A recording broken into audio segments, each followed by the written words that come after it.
Okay, well, this is you tell me. So, this is my patient who's getting a Botox treatment. She really loved her Botox treatment last time. And for the first time, I'm using this vibration tool called a Nuevibe. And it's just meant to distract any signs of, decreases pain about, I would say, 30%. Wow. Do you think it's doing its job? Yeah, I feel. Why, you're giving me injections? Yeah. Oh. Amazing, right? I like to go slow. So it kind of takes the place of that numbing cream?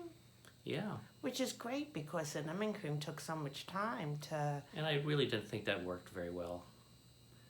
Kind of maybe just on the surface, but oftentimes you could just feel some of the liquid.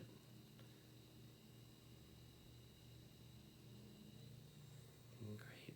And that's